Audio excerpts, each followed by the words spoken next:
కాలేజీల ఆధ్వర్యంలో ఉన్నటువంటి ప్రభుత్వ ఆసుపత్రులు సరిగ్గా పనిచేయటం లేదంటే దాన్ని సరిదిద్దుకుంటారా, లేకపోతే ప్రైవేట్ చేస్తారా? అంటే ఇంట్లో ఎలకలు ఉన్నాయని ఎలకల కోసమని ఇల్లు తగలబెట్టుకుంటావా? అందుకని ఈ రోజు చంద్రబాబు నాయుడు కూడా నిన్న కలెక్టర్ల సదస్సులో అయినా సరే అనాన్సర్డ్ క్వశ్చన్స్ ఉన్నాయి చంద్రబాబు నాయుడు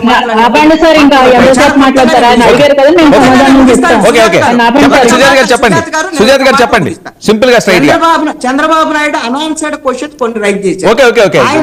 కృష్ణారెడ్డి గారు చర్చిద్దాం. సుజాత గారు మీరు రెస్పాండ్ అవ్వండి సింపుల్ గా. సార్ కృష్ణారెడ్డి వర్మ గారు అంటే వక్తలు ఇద్దరు రెండు పార్టీల నుంచి ఉన్నారు అటాకింగ్ వైఎస్ఆర్సీపీ కాబట్టి ఒక్కసారి ఇందాక నేను ఒక పాయింట్ మర్చిపోయాను, మీరు అవకాశం ఇస్తే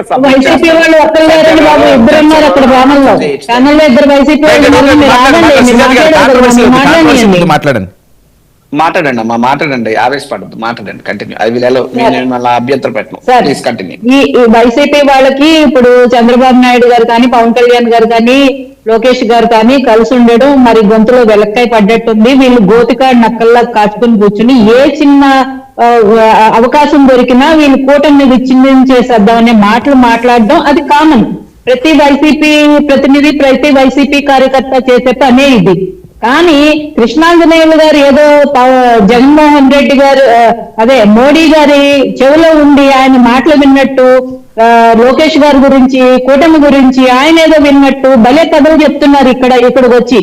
ఇప్పుడండి నేను ఒక కృష్ణాంజనేయులు కానీ కొండ ఈయన రాజీవ్ గారు కానీ చెప్పేది ఏంటంటే, ఇప్పుడు కూటమి ప్రభుత్వం ఎన్నో ఒడిదుడుకుల మధ్య అసలు బడ్జెట్ లేకుండా లోటు బడ్జెట్ లో ఎన్నో అప్పుల మధ్య ఈ ప్రభుత్వం ఏర్పడి 164 సీట్లతో బలమైన ప్రభుత్వం ఏర్పడి ఇప్పుడు ఉన్న ఆర్థిక లోటులను అన్ని పూడ్చుకుంటూ రాష్ట్రానికి మంచి చేస్తూ పెట్టుబడులు తీసుకుని వస్తూ ముందుకి సాగుతున్న తరుణంలో మీరు రాబోయే ఎలక్షన్స్ గురించి కాబోయే ముఖ్యమంత్రి గురించి ఇప్పుడే మాట్లాడి మీ ఉద్దేశం ఏంటన్నది, మీ విషపూరితమైన వ్యాఖ్యలు ఏంటన్నది ప్రజలందరికీ క్లియర్ గా అర్థమవుతుంది. ఇప్పుడు లోకేష్ గారు ఈ సభలో లేకపోవడం లోటు అని పవన్ కళ్యాణ్ గారు అన్నంత మాత్రాన పవన్ కళ్యాణ్ గారు ఊడిగం చేస్తున్నట్టు కాదు.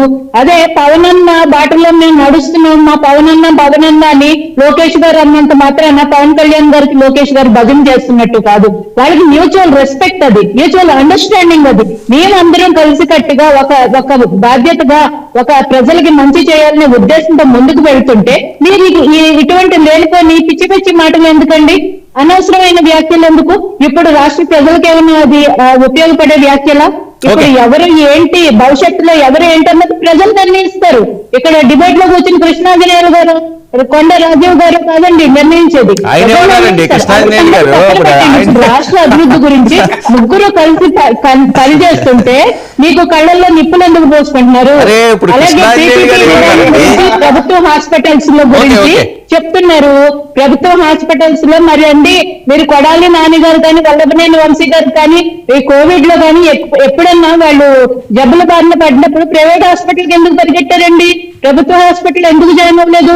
ఇప్పుడు కృష్ణాంజనేయులు గారికి ఒక ఏమైనా బాగాలేదు అంటే, హెల్త్ కండిషన్ బాగాలేదంటే ప్రభుత్వ హాస్పిటల్కి ఎందుకు వెళ్ళారండి? నేను స్ట్రైట్ క్వశ్చన్ అడుగుతున్నాను. ప్రభుత్వ హాస్పిటల్కి వెళ్తారా, మీరు ప్రైవేట్ హాస్పిటల్కి వెళ్తారా? ప్రభుత్వ హాస్పిటల్కి ఎందుకు వెళ్ళారంటే అన్ని రకాలకి ఇప్పుడు అందుబాటులో లేవు.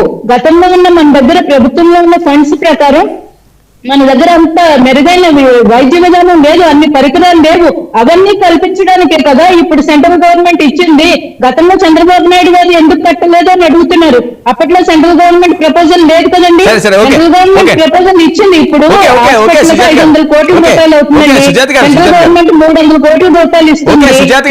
గతంలో ఇచ్చింటే గతంలోనే కట్టేయాలి కదా. ఇప్పుడు మంచి మెరుగైన వైద్యం అందించడానికి కొత్తగా హాస్పిటల్స్ పెడతా